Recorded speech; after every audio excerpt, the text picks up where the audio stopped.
Hi எல்லாருக்கும் வணக்கங்க. Welcome to Edmatics plus. இன்னைக்கு இருக்கிற கல்வி சூழல்ல கணினி அறிவுன்றது ரொம்ப ரொம்ப முக்கியமான ஒரு விஷயம்.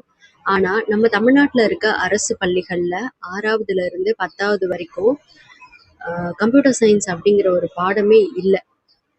ஸோ இதுக்காக கிட்டத்தட்ட ஒரு 70,000 கணினி ஆசிரியர்கள் போராடுறாங்க. எத்தனையோ வருஷமா அவங்க கணினி அறிவியலை சேருங்க அப்படின்னு சொல்லி போராடிட்டு இருக்காங்க. வர சட்டப்பேரவை தேர்தலை புறக்கணிக்க போறோம் அப்படின்னு சொல்லிட்டு இந்த 70,000 ஆசிரியர்களும் ஒரு அதிரடியான ஒரு முடிவை எடுத்திருக்காங்க.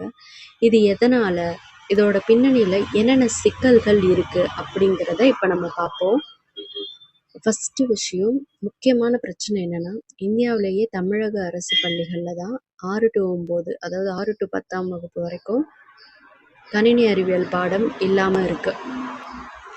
மத்திய அரசினுடைய சமக்ரா சிக்ஷா திட்டத்துக்கு கீழே மற்ற மாநிலங்களில் கணினி அறிவியல் ஒரு பிரதான பாடமாக கற்பிக்கப்பட்டு வருது. ஆனால் தமிழகத்தில் தான் இந்த நிலை தலைகீழாக இருக்குது. இங்கே மாணவர்கள் 5 பாடங்களை மட்டும்தான் படிச்சுட்டு வராங்க. கணினி அறிவியல் பாடத்தை கற்றுத்தர ஆசிரியர்களும் இங்கே இல்லைன்னு தான் சொல்லணும். முறையான பாடத்திட்டமும் இல்லை. இதுதான் வேதனை அளிக்கக்கூடிய ஒரு உண்மை. இதில் நிதி முறைகேடு புகார்களும் இருக்குது.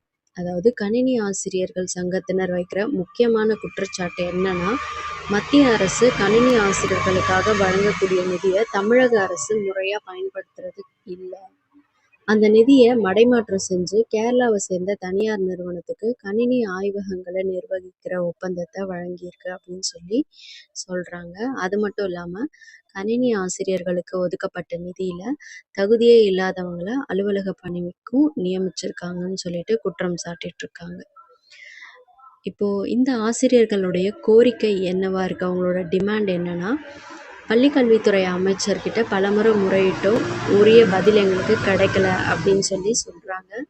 அவங்களுடைய முக்கியமான கோரிக்கைகள் அப்படின்னு பார்த்தோன்னா, தகுதியான கணினி ஆசிரியர்களை அரசு பள்ளிகளில் உடனடியாக நேரடியாக நியமனம் பண்ணுங்க. மத்திய அரசு வழங்குற நிதியை கணினி ஆசிரியர்களுக்கு தான் நீங்கள் வழங்கணும். கணினி அறிவியலை ஒரு முக்கிய பாடமாக அரசு பள்ளிகளில் கொண்டு வாங்க.